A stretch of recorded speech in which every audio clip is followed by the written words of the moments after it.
कहां तक पढ़ाते कल? प्रकाश की उत्क्रमणीयता, रिवर्सिबिलिटी ऑफ लाइट, वहां तक बताते हैं ना। किताब कॉपी बंद करो, बंद करो। देखो दिमाग में ठूसने का प्रयास करो। कॉपी कलम पे तो दुनिया लिखती है, थोड़ा दिमाग में अगर ज्यादा देर तक स्टोर कर लिए, समझो वही तुम्हारे आगे चल करके वही सब चीजें काम आने वाली हैं। तो किताब कॉपी बंद, बिल्कुल इधर उधर ध्यान नहीं, सिर्फ बोर्ड पर ध्यान होना चाहिए। हम पढ़ेंगे दर्पण। दर्पण को इंग्लिश में क्या बोलते हैं हम? मिरर। दर्पण क्या है? सुनो, दर्पण क्या है? मान लो तुम्हारे पास एक पारदर्शी कांच है, पारदर्शी शीशा है, समझ रहे हो? वो जरूरी नहीं कि सिर्फ वही शीशा ही हो, प्लास्टिक भी हो सकता है। अजूम करो पारदर्शी है, ये कोई भी पारदर्शी माध्यम है। तो अगर पारदर्शी माध्यम है तो उसके दो पृष्ठ होंगे, एक ऊपर वाला दूसरा नीचे वाला। तो अगर पारदर्शी माध्यम के एक भाग को तुम कलई कर दो, क्या कर दो? कलई कर दो। और ज्यादातर हम किससे कलई करते हैं? लाल ऑक्साइड से करते हैं, बहुत सस्ता आता है वो, रेड ऑक्साइड बोलते हैं, वो लिखना सही रहेगा,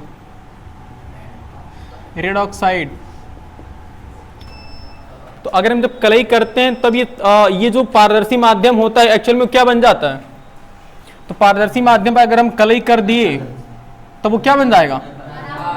तो वो एक तरह से दर्पण बन जाएगा, समझ रहे हो? तो उसका नाम क्या हो जाएगा? दर्पण। यानी अब इस फिनोमिना के अकॉर्डिंग एक परिभाषा बनाने की कोशिश करो। जो तुमने एक निकाय एक तरह से जो सिस्टम बनाए हो, उस सिस्टम की परिभाषा क्या होगी? जब किसी पारदर्शी माध्यम के एक पृष्ठ को लाल ऑक्साइड से कलई कर दिया जाता है तो वह पारदर्शी माध्यम, उस पारदर्शी माध्यम का एक तल दूसरा तल परावर्तक तल की तरह काम करता है। तब तो इस प्रकार बनी इस पारदर्शी माध्यम को हम क्या बोलते हैं? दर्पण बोलते हैं। यानी कि जब एक पारदर्शी माध्यम के एक पृष्ठ पर कलई कर दिया जाता है, तब वह पारदर्शी माध्यम किस तरह काम करता है? वह पारदर्शी माध्यम एक दर्पण कहलाता है। एक दर्पण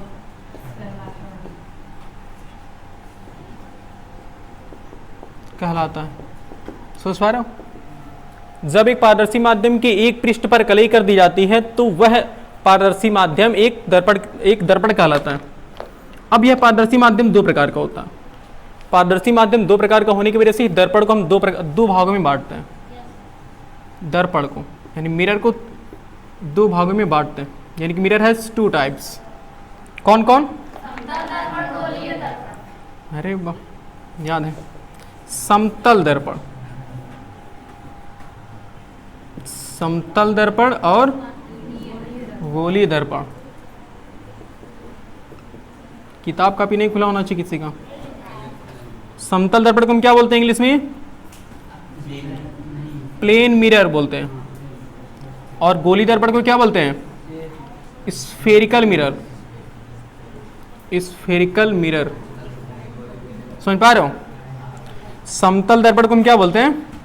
समतल दर्पण को हम प्लेन मिरर बोलते हैं और गोली दर्पण को क्या बोलते हैं? Spherical mirror. ये दोनों क्या क्या होते हैं बारी बारी से सबका पोस्टमार्टम करते हैं। समतल दर्पण की बात करें,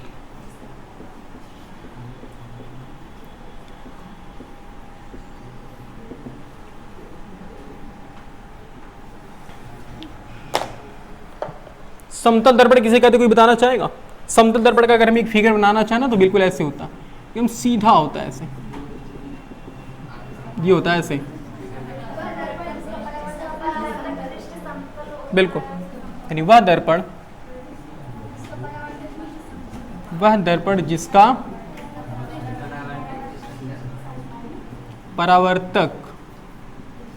परावर्तक पृष्ठ कैसा होता है?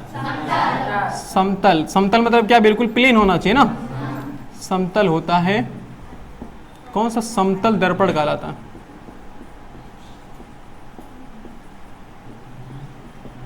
थोड़ी हमारी राइटिंग से समझौता करना, क्योंकि हम बहुत तेज से लिख रहे हैं, कि जल्दी में ही कुछ ज़्यादा कवर करना। वैसे पढ़ने के तो काबिल है दी। अच्छा, ये मतलब वह दर्पण जिसका परावर्तक पृष्ठ कैसा होता है? समतल होता है। वह दर्पण जिसका परावर्तक पृष्ठ कैसा होता है? समतल होता है, समतल दर्पण कहलाता है। एग्जाम्पल के तौर पर कुछ भी लिख सकते हो। ये देखो, ये समतल दर्पण है, चाहे जैसी बना दो, बस एक पृष्ठ कले की। देखो दूसरा पृष्ठ चाहे ऐसा हो, तुम इतना ऐसे घुमा करके एकदम पूरा कुछ लेप लगा दो, फिर तो भी क्या, तो भी कौन सा दर्पण कहलाएगा? ये समतल दर्पण, क्योंकि इसका परावर्तक पृष्ठ कैसा है? समतल है। अगर परावर्तक पृष्ठ समतल है तो उसको हम समतल दर्पण कहेंगे, चाहे जैसे हम बना सकते हैं। देखो ये सबके सब किसके एग्जाम्पल हैं? समतल दर्पण के एग्जाम्पल है। देखो ये, उसके बाद हम बात करते हैं गोली दर्पण की।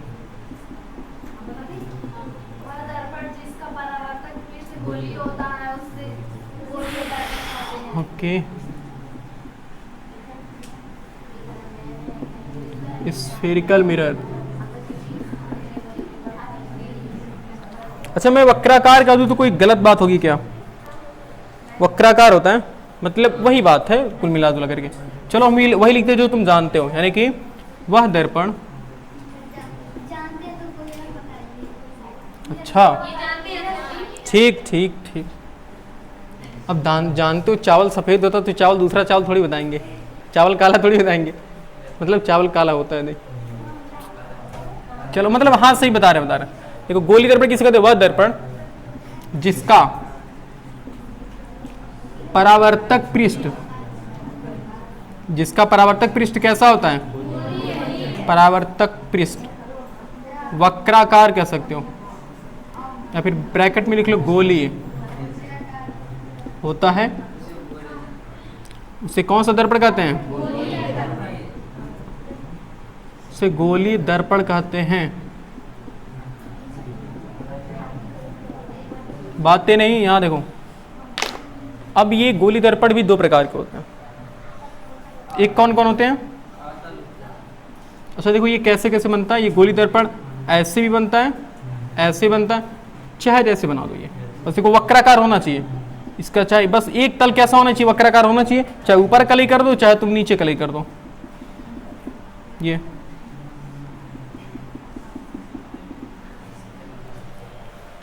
समझ पा रहे हो? ये अब बनाते हैं, इसमें कितने प्रकार के होते हैं।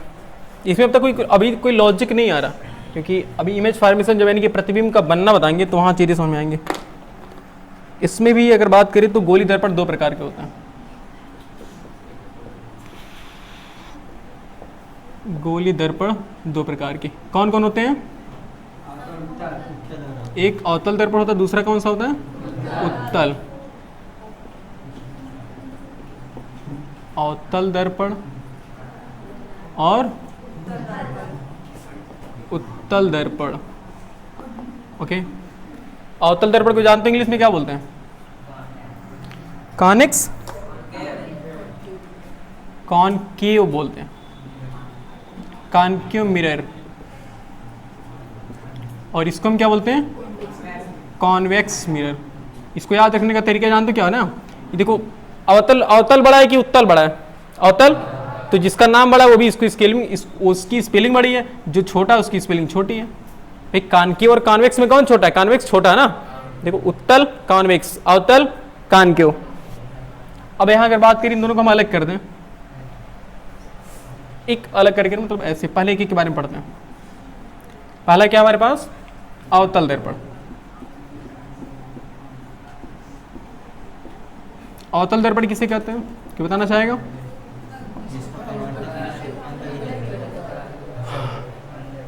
तो कैसे बोलेंगे बताओ, कि बताना चाहेगा परिभाषा? अवतल दर्पण किसे कहते हैं? हाँ,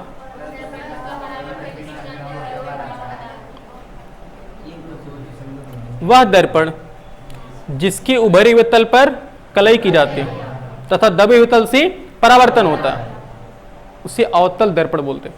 यानी कि वह दर्पण जिसके अच्छा देखो, ये जो गोली दर्पण है इसमें दो तल तो हैं एक तरह से, एक दबा हुआ तल, एक उभरा हुआ तल है ना, इसको हम बोलते हैं दबा हुआ तल, दबा हुआ तल। और इसे क्या बोलते हैं, ऊपर वाले को उभरा हुआ तल, उभरा तल। इसे बेंडिंग सरफेस, देखो इसे बेंडिंग सरफेस बोलते हैं, इसे बल्जिंग सरफेस बोलते हैं। बल्जिंग करना मतलब उभरना ज्यादा। तो वह दर्पण जिसके उभरे हुए तल पर, उभरे हुए तल पर कलई की जाती है तथा कलई की जाती नहीं, कलई की रहती है, कलई की रहती है तथा दबे हुए तल से क्या होता है, दबे हुए तल से परावर्तन होता है, परावर्तन होता है, क्या कहलाता है, अवतल दर्पण कहलाता है।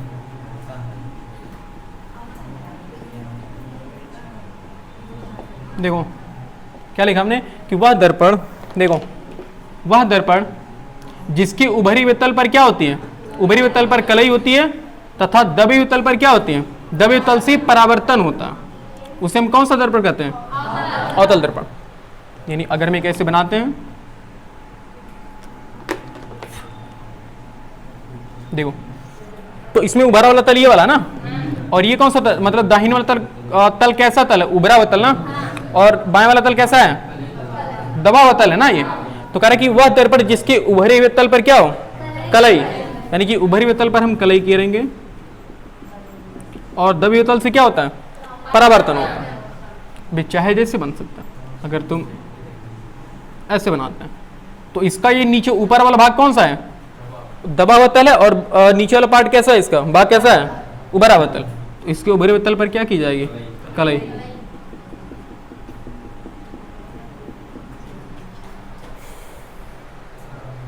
तब इस दर्पण को हम कौन सा दर्पण बोलते हैं, अवतल दर्पण। चाहिए चाहे जैसे बना सकते हो, या फिर तुम ऐसे आगे रह के बातें कर रहे हो, ये अगर ऐसे, इसके उभरे हुए तल पर क्या की जाएगी, कलई। इसे हम कौन सा दर्पण बोलेंगे, अवतल दर्पण बोलेंगे। फिर नोट करना पड़ेगा, फिर बता दें। इसमें कोई देखो कोई चीज़ लॉजिक वाली चीज़ मुझे नहीं लग रही है। देखो दर्पण क्या होता है जी, दर्पण एक ऐसा पारदर्शी माध्यम होता है जिसके एक भाग पर कलई की जाती है, वो चाहे रेड ऑक्साइड को चाहे जिस चीज को। अगर एक भाग पर एक तल पर कलई कर दी गई तो वह पारदर्शी माध्यम क्या कहलाएगा, दर्पण कहलाएगा। हमने वही लिखा कि जब एक पारदर्शी माध्यम के एक पृष्ठ पर, जब किसी पारदर्शी माध्यम के लिए, और अच्छी बात होगी, जब किसी पारदर्शी माध्यम के एक पृष्ठ पर कलई कर दिया जाता है, कलई कर दिया जाता है, तब वह पारदर्शी माध्यम किस तरह बिहेव करता है, एक दर्पण की तरह बिहेव करता है, मतलब एक दर्पण हो जाता है। और ये क्या है, दर्पण कितने प्रकार के होते हैं, दर्पण दो प्रकार के होते हैं, एक होता है समतल दर्पण और दूसरा कैसा होता है, गोली दर्पण। समतल दर्पण क्या होता है, वह दर्पण जिसका परावर्तक तल समतल होता है, समतल मतलब बिल्कुल प्लेन होता है, जिस वह दर्पण जिसका परावर्तक तल क्या होता है, बिल्कुल प्लेन होता है, उसे हम क्या बोलते हैं, समतल दर्पण बोलते हैं। या फिर गोली दर्पण किसे कहते हैं, वह दर्पण जिसका परावर्तक तल वक्राकार, वक्राकार या फिर गोली होता है, वक्राकार हो या फिर गोली होता है, उसे हम गोली दर्पण कहते हैं। और गोली दर्पण कितने प्रकार के होते हैं, दो प्रकार के, एक होता है अवतल दर्पण, दूसरा क्या होता है, उत्तल दर्पण। अवतल दर्पण किसे कहते हैं, वह दर्पण जिसके उभरे हुए तल पर क्या की जाती है, कलई की जाती है, और दबे हुए तल से परावर्तन होता है, उस दर्पण को हम कौन सा दर्पण बोलते हैं, अवतल दर्पण बोलते हैं। ठीक है, नोट करिए। प्लेन मिरर लिखनी है, प्लेन मिरर, प्लेन मिरर, यह नोट करिए।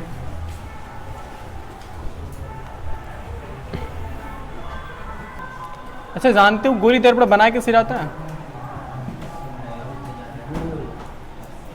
ओहो,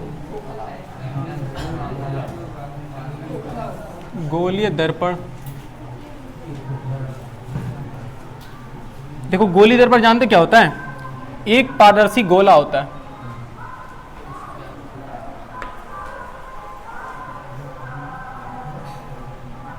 देखो ये गोला कैसा है, बिल्कुल पारदर्शी गोला बोलते हैं,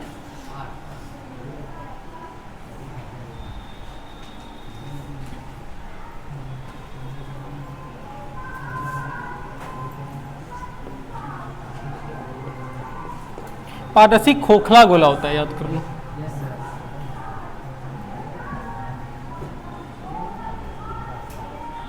ये क्या होता है?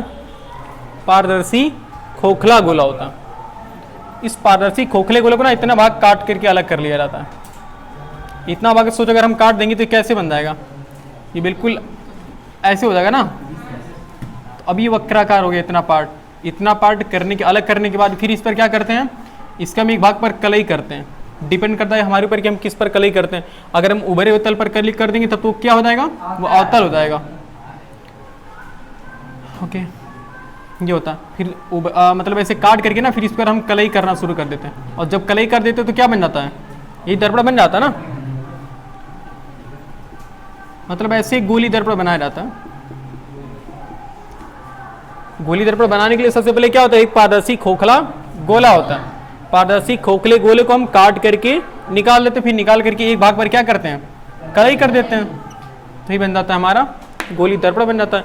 चाहे अगर उभरे हुए तल पर करोगे तो अवतल दर्पण बन जाएगा, और दबे हुए तल पर करोगे कलई तो क्या बन जाएगा? उत्तल दर्पण। अच्छा, हमने उत्तल दर्पण नहीं लिखा ना। उत्तल दर्पण इसे हम क्या बोलते हैं? कॉन्वेक्स मिरर बोलते हैं। कॉन्वेक्स मिरर क्या होता है? वह दर्पण जिसके एकदम अवतल दर्पण का उल्टा होगा ना। अवतल दर्पण पर उभरी उत्तल पर कलई की जाती है और दबे तल से परावर्तन होता है। और उत्तल दर्पण में क्या होगा? इसके दबे हुए तल पर कलई की जाती है और उभरे हुए तल से परावर्तन होता है। यानी कि वह दर्पण जिसके उभरे हुए तल से परावर्तन, उभरे हुए दबे तल पर पहले जिसके दबे हुए तल पर क्या होता है? तल पर कलई की जाती, कलई की होती है, कलई की रहती है या फिर होती है, की रहती है। तथा उभरे हुए तल पर क्या होता है? उभरे हुए तल से परावर्तन होता है। परावर्तन होता है। कौन सा दर्पण कहलाता है? उत्तल दर्पण।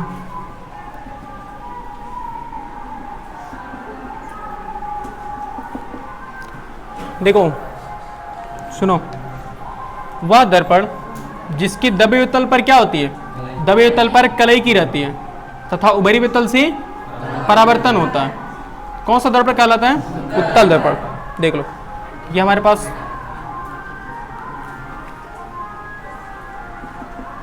देखो, ये हमारे पास एक ऐसे मान लो कि ये एक तरह से वक्राकार क्या कोई पारदर्शी कांच है। इसके किस तल पर हम कलई करेंगे? देखो, इसके दबे हुए तल पर ना, यानी कि इस तल पर हम कलई कर देंगे तो ये कौन सा दर्पण बन गया? ये उत्तल दर्पण बन गया। बाकी चाहे जैसा हो, ऐसा अगर बना हो तो भी अगर दबे हुए तल पर कलई हम किस पर करते हैं? हमेशा दबे हुए तल पर। अगर दबे हुए तल पर कलई है तो समझ जाओ कि वो कौन सा दर्पण है? उत्तल दर्पण। चाहे जैसे बना दो, ऐसे बनाओ, इसको कौन सा दर्पण बोलेंगे? उत्तल दर्पण। चलो, तुम लोग इतना तो समझ रहे हो ना। मुझे याद जानते हो, एक बार हम गए थे ना गोरखपुर के स्कूल में पढ़ाने। गोरखपुर से थोड़े बगल में एक हरैया चौराहा है, वहाँ एक बार पढ़ाने गए थे। तो ऐसे, हाँ, मतलब जब वहाँ पढ़ते थे ना, गोरखपुर पढ़ते थे एक बार, तो वहाँ गए थे पढ़ाने से। तो वहाँ पर एक बार ऐसे दर्पण बना दिए, एक बार ऐसे दर्पण बना दिए। कह रहे नहीं मार साहब, गलत पढ़ा रहे, दर्पण ऐसे नहीं होता है। बच्चे सब बच्चे थे, लगभग 60 बच्चे थे। सब कह रहे नहीं सर आप गलत पढ़ा रहे हैं, इससे थोड़ी होता है, दर्पण ऐसे बनता है और इसे नहीं बनता। हमने इसी को उल्टा बना दिया इसे। कह रहे नहीं ऐसे नहीं होता है दर्पण। यार हम बड़ा गारम पड़ गए, कैसे पढ़ाएं सबको? कह रहे सब गलत पढ़ा रहे हैं आप, ऐसे होता ही नहीं दर्पण। दर्पण ऐसे होता है, सीधा हमने पढ़ा है, ऐसे दर्पण होता ही नहीं है। मतलब उस सब जानते क्या करते थे? ऐसे करते थे कि ये वाला जैसे ऐसे बनाए हो तो उत्तल दर्पण है, ऐसे बनाओगे नहीं, उल्टा बोल दिए, ऐसे बनाओगे तो उत्तल दर्पण है और ऐसे बनाओगे तो अवतल दर्पण है। ऐसा बोल रहे थे सब। मतलब एक कलई ध्यान नहीं दे रहे थे कि कलई हम किस तरफ कर रहे हैं। वो ये नोट करो, ये नोट करो, जल्दी नोट करो, जल्दी नोट करो। तो फिलहाल तुम लोग उनसे कहीं गुना अच्छे हो। देखो बातें नहीं, समतल दर्पण द्वारा प्रतिबिंब का बनना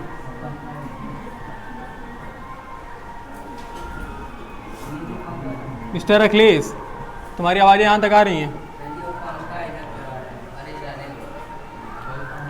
चलो कल पंखा लग जाएगा बड़ा वाला, ऊपर ही लग जाएगा तो सबके लिए सही रहेगा।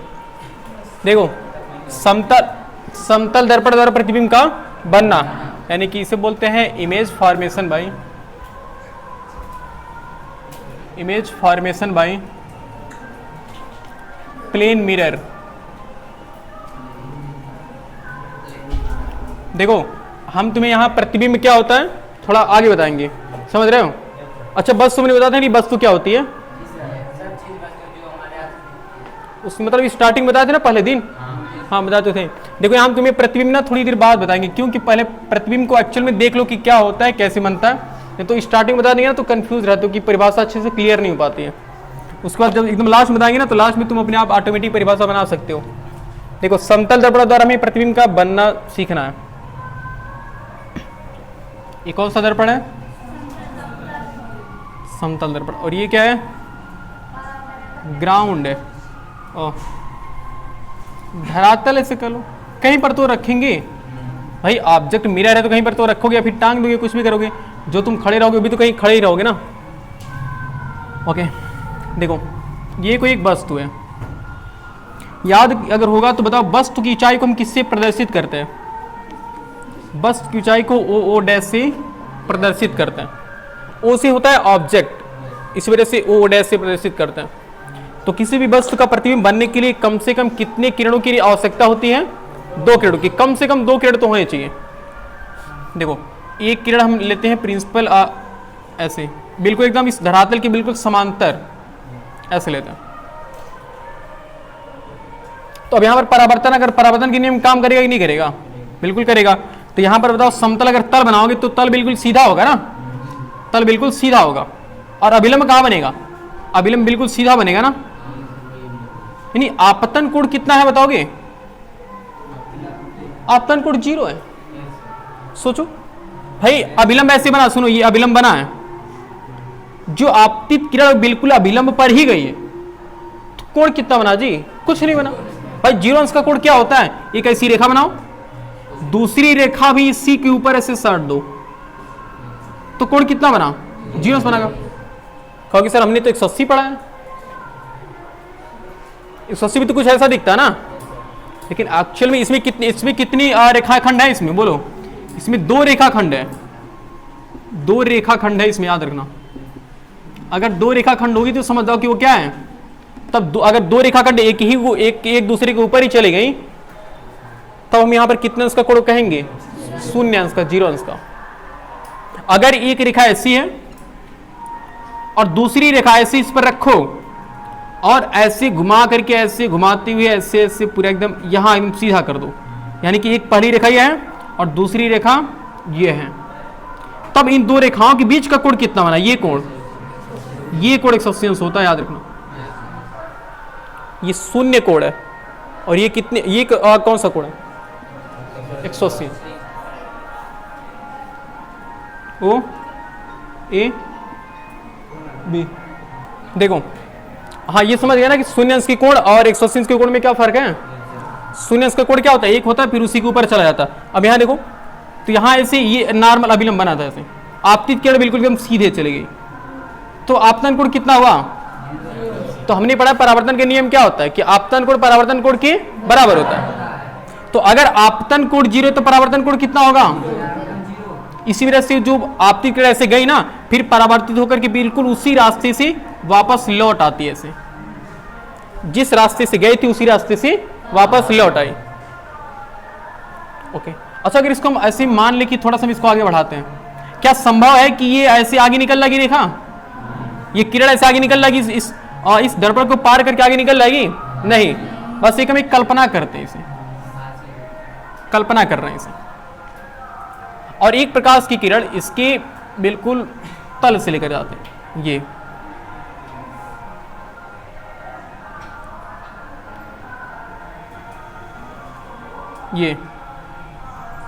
तो इस पर अब बताओ अभिलंब कैसे बनेगा? इस पर अभिलंब बिल्कुल तल की लंबवत बनता है ना, तो तल ये है तो बिल्कुल लंबवत ये बनेगा ना, ये नॉर्मल बना, अभिलंब बना। तो ये कोण क्या हुआ? आपतन कोण आई तो ये कौन सा कोण कहलाएगा? परावर्तन कोण। और जानते हो प्रतिबिंब कब बनता है? जब दो परावर्तित किरणें, एक मिनट मुझे लिखना ही होगा, इसको मिला देता है ना, ये वाला तू जानते हो।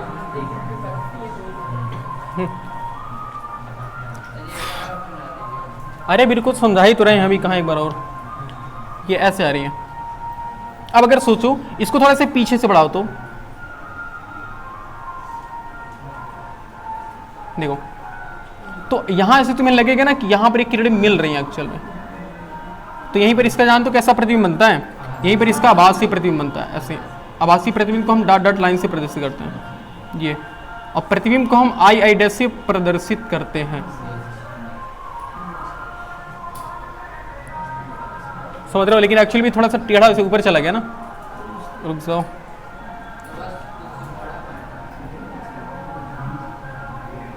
आप अपना ज्ञान रखिए अभी। बिल्कुल थोड़ा सा रुको, बड़ा चला गया। अगर एकदम बिल्कुल सीधा सही बनेगा ना एक कोट, तभी अच्छे से दिखेगा कि हाँ जा रही है। ऐसे ये बिल्कुल सीधा दिख रहा है, थोड़ा सा यहाँ पे थोड़ा सा अल्टर हो सकता है क्योंकि नाप कर थोड़ी बना रहा है। ये इसको बोलते हैं आई और आई डैश। बिल्कुल बराबर बनते हैं, समझ रहे हैं?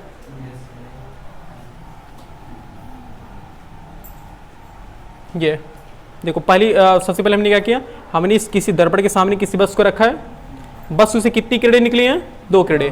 एक ऐसे लिखनी, एक तरह से मुख्य अक्ष समझ लो, ऐसे कोई एक ऐसे धरातल समझ लो कि धरातल के हमने समांतर एक किरण क्या हुई, इस धरातल के समांतर से गई है, जो परावर्तन के पश्चात उसी माध्यम में उसी रास्ते से पुनः वापस लौट गई। क्यों? क्योंकि आपतन कोण 0 था, इस वजह से परावर्तन कोण भी कितना होगा? 0 होगा। अतः प्रकाश की किरण जिस पथ से गई थी उसी पथ से वापस लौट आएगी। अगर हम इसको कल्पना करें, थोड़ा आगे बढ़ाए तो यहां से ऐसी तक जाएगी। उसके बाद एक किरण हमने क्या किया, एक किरण हमने इसके एक तरह से कहो तो दर्पण के बिल्कुल तल से, तल पर अपवर्तित किया। अपवर्तित नहीं मतलब आपतित कराया। एक किरण हमने इस दर्पण के तल पर आपतित कराया, जो परावर्तन के पश्चात ऐसे निकल गई। तो यहाँ परावर्तन के नियम काम किया, तो ये आपतन कोण बना, तो ये कौन सा कोण बनेगा? परावर्तन कोण। तो ऐसे निकल गया। अब इस परावर्तित किरण को अगर हम पीछे बढ़ाएं तो ऐसे जाकर यहां पर मिल जाएगी। और अगर यहां से तुम खड़े होकर के देख रहे हो, देखो, अगर अज्यूम करो इतना बड़ा तुम ऐसे ऊंचा कोई दीवार है,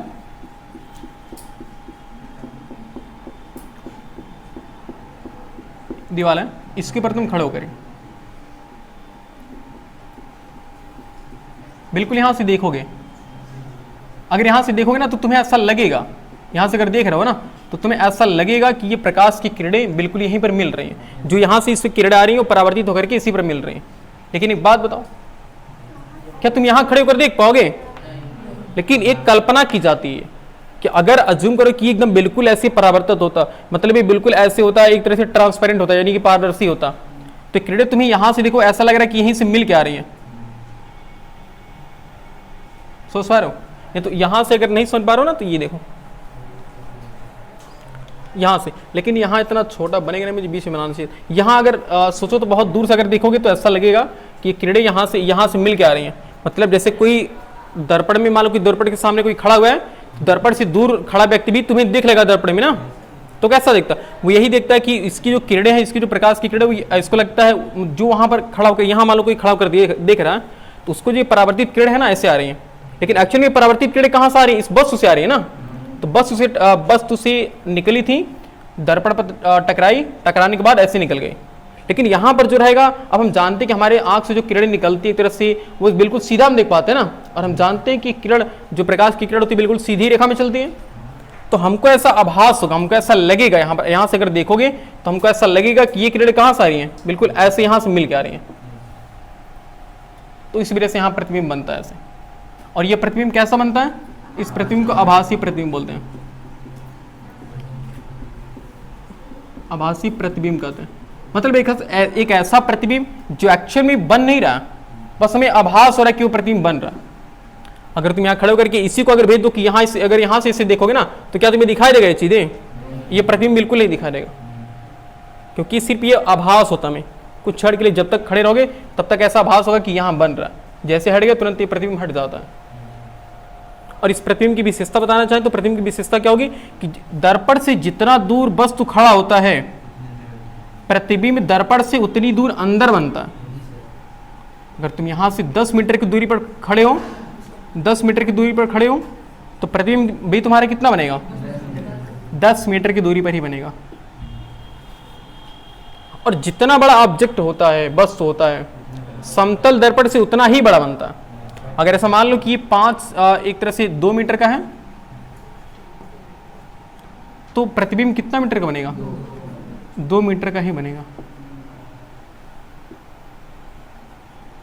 समझ पा रहे हो? प्रतिबिंब 2 मीटर, जितना बड़ा वस्तु था उतना ही बड़ा क्या बनेगा? प्रतिबिंब बनेगा। जी सुनिए।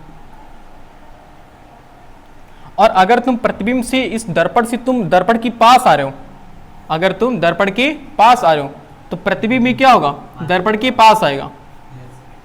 और जिस चाल से वस्तु प्रतिबिंब की तरफ बढ़ती है, प्रतिबिंब भी उसी चाल से वस्तु की तरफ बढ़ती है। वस्तु की तरफ प्रतिबिंब भी किस तरफ बढ़ती है? दर्पण की तरफ बढ़ती है। मतलब जितना तेज तुम दर्पण के सामने भागोगे, प्रतिबिंब भी तुम्हारा उतनी तेज किधर भागेगा? दर्पण की तरफ भागेगा। सोचो, मिरर रखे सामने, मान लो कोई शीशा रखे, बहुत तेजी से उसके पीछे उसके सामने बहुत तेजी से दौड़ लिए, तो जितनी तेज दौड़े रहोगे, तुम्हारा जो प्रतिबिंब बनेगा अंदर, जो तुम्हारा इमेज बनेगा, वो भी इमेज भी क्या होगा? उतनी तेजी से दौड़ता हुआ दिखाई देगा। यानी जिस चाल से वस्तु प्रतिबिंब की तरफ दौड़ती है, प्रतिबिंब भी उसी चाल से दर्पण की तरफ दौड़ती है। या फिर जिस चाल से कोई वस्तु प्रतिबिंब से दूर भागती है, जिस चाल से कोई वस्तु दर्पण से दूर भागती है, उसी चाल से उसका प्रतिबिंब भी दर्पण से दूर भागता है। यानी दोनों के लिए चाल क्या होती है? समान होती है। समझ पा रहे हो? अगर देखा रहा तो पहले स्टार्टिंग फिर से देखो। यानी कि अगर कोई भी वस्तु दर्पण से जितनी दूरी पर रखा होता है, उसका प्रतिबिंब दर्पण से उतनी ही दूरी पर बनता है। अच्छा, अगर कोई पूछे कि बताओ जो हमारा प्रतिबिंब है वो हमसे कितना दूर है, तो दोगुना होगा ना भाई। 10 मीटर यहां, 10 मीटर यहां, यानी कि जो प्रतिबिंब है वो वस्तु से कितना दूर बन रहा है? 20 मीटर बन रहा है ना। लेकिन दर्पण से कितना दूर बन रहा है? 10 मीटर। अच्छा, कहोगे सर नाप कैसे सकते हो? हम दर्पण के अंदर तो हल नहीं सकते। बोलो, दर्पण के अंदर घुस करके नाप थोड़ी सकते हो। कैसे नापेंगे? कोई आइडिया? किसी के पास कोई आइडिया? भाई तुम अपना दूरी नापो ना। अपना दूरी नापोगे दर्पण में ऑटोमेटिक ना पाएगा। समझ रहे हो? तुम फीता यहां से यहां लगाओगे तो दर्पण में तो ऑटोमेटिक फीता लग जाएगा ना। तो 10 मीटर तुम, 10 मीटर वो, जोड़ लो कितना वो। समझ पा रहे हो? ये चीजें तो ये कभी कभी ऐसा पूछता है कि बताओ जो प्रतिबिंब बनता है वो दर्पण से कितनी दूरी बनता है, या फिर वस्तु से कितनी दूरी पर बनता है। तो अगर दर्पण से पूछेगा तो जितना दूर वस्तु दर्पण से खड़ा हुआ है, उसका प्रतिबिंब भी दर्पण से उतनी ही दूरी पर होता है। लेकिन उसका प्रतिबिंब वस्तु से कितना दूर होता है? बोलो, उसका प्रतिबिंब वस्तु से दोगुनी दूरी पर होता है ना। ये चीज होती है। और इस पर एक चीज और होता है, अगर देखो तो इस पर एक लेटरल इन्वर्जन होता है, जिसे बोलते हैं पार्श्व उत्क्रमण बोलते हैं। पार्श्व उत्क्रमण यानी कि लेटरल इन्वर्जन। ये क्या होता है? ये दोनों समझा देते ना, हालांकि कल लिखवा देंगे फिर से दोबारा एक बार। मतलब कल लिखवाने का मतलब कि फिर से बनाएंगे तो फिर से सब कुछ समझ जाओगे। ये पार्श्व उत्क्रमण क्या होता है? देखो, अगर दर्पण के सामने तुम खड़े हो, दर्पण के सामने अज्यूम करो ये खड़े हैं, ये से खड़े हैं, तो दर्पण में जो देखो वस्तु का जो बायां हिस्सा होता है, दर्पण में कैसा बन जाता है? दायां हिस्सा बन जाता है। और जो वस्तु का दायां हिस्सा होता है वो बायां बन जाता है। इसी घटना को हम पार्श्व उत्क्रमण बोलते हैं। यानी वस्तु का जो भाग बाईं तरफ होता है, प्रतिबिंब में उसका भाग किधर हो जाता है? दाईं तरफ। या फिर वस्तु का जो भाग बाईं तरफ दाहिना वाला होता है, वो प्रतिबिंब में बाएं तरफ बन जाता है। सोच पा, इसी घटना को हम क्या बोलते हैं? पार्श्व उत्क्रमण बोलते हैं। यानी कि ऐसे सोचो, तो तुमने मान लो अपना किसी एक का नाम मैं लिख के बता रहा हूँ कि दर्पण में कैसे बनेगा। दर्पण में बिल्कुल ये सब दाएं वाला बाएं बनता है, बाएं वाला दाएं बनता है ना। देखो मान लो कोई एक नाम लिख रहे हो, कौन सा नाम, देखो ये अगर दर्पण में इस नाम को अगर दर्पण में देखोगे ना तो जान दो कैसे बनेगा। बिल्कुल इसी को ऐसे उठा करके ऐसे उल्टा कर दो, यानी कि यन जान दो कैसे बनेगा, यन ऐसे बनेगा। उल्टा बना रहे, ऐसे बनेगा, ऐसे बनेगा। ये तो एक उल्टा ऐसे पलट दो तो ये यही रहेगा ना, यश भी ऐसा रहेगा, हो भी ऐसा रहेगा, लेकिन आर क्या हो जाएगा, देखो ROHAN रोहन, जो नाम रहेगा उसे उल्टा बन जाएगा।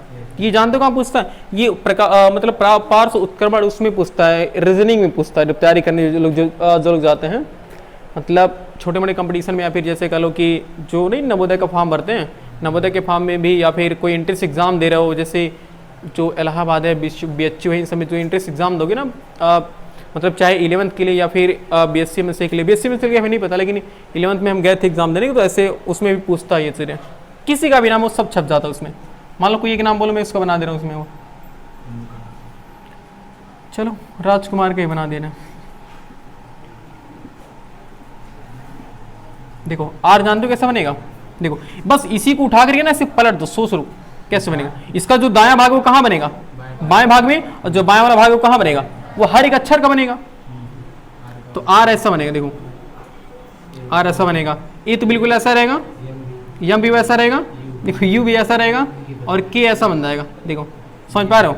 और जे ऐसे बना तो इसमें कैसे बनेगा, ऐसे बन जाएगा, और ए तो ए ही रहेगा, और ये आर, और जे वैसा का वैसा ही बन गया जी, ऐसे बनेगा।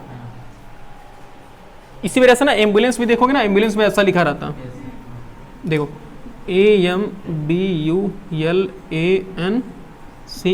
ऐसे रहता, लेकिन एम्बुलेंस ज़्यादा उसमें लिखा कैसे रहता है, एम्बुलेंस के ऊपर इसी का बिल्कुल उल्टा लिखा रहता है। वैसा जानते हो क्यों लिखा रहता है, ताकि जो तुम्हारी जो बाइक है या फिर कोई 4 व्हीलर, उस पर जो शीशा वाला मिरर लगा हुआ है ना, उस मिरर में बिल्कुल ये सीधा दिखाई दे, यानी ई कैसा दिखाई देगा, देखो सबके दाहिने भाग को बायां भाग करो, बाएं भाग को दाहिने भाग करो, देखो ऐसे पलट दो, ऐसे उठा कर इसे पलट दोगे तो ये कैसे बनेगा, बिल्कुल ऐसे बनेगा। और सी इधर बना तो इधर बन जाएगा ना, ये देखो सी ऐसे बन जाएगा, और यन बिल्कुल देखो ऐसे ऐसे ऐसे बनेगा, समझ पा रहे हो। और ये ए तो बिल्कुल ए ही की तरह बनेगा, यल इधर बना तो इधर बनेगा ना, ये यल इधर बन जाएगा, देखो यू भी वैसा रहेगा, और बी देखो इधर बन रहा ना तो इधर बनेगा ये, यानी कि बिल्कुल ऐसा बनेगा, और यम बिल्कुल ऐसा बनेगा, और ये भी बिल्कुल ऐसा बनेगा, ये ऐसा, यानी कि एम्बुलेंस को दर्पण में देखोगे तो ऐसा बनेगा, समझ रहे हो। तो तुम्हारी लिए होमवर्क क्या है, तुम अपना नाम जो भी तुम्हारा नाम होगा, अपना नाम बिल्कुल किस में बना के लाओगे, दर्पण में। जितने लोग का नाम लगो 5 नाम बनाना जी, कितने नाम, 5 नाम, 5 नेम, 5 नाम को तुम्हें किस में बनाना है, दर्पण में बना के लाना, देखते हैं बना पाओगे नहीं, ठीक है। और हाँ वो नाम बड़ा बड़ा होना चाहिए, ऐसा नहीं कि छोटा छोटा लिख लो कि राम, ऐसे ऐसे छोटा छोटा नाम नहीं, बड़ा बड़ा नाम लिखना, ठीक है। ठीक है, फिर कल इसके बारे में पूरे अच्छे से दोबारा लिखवा के, मतलब दोबारा समझा के दोबारा लिखवाएंगे, ठीक।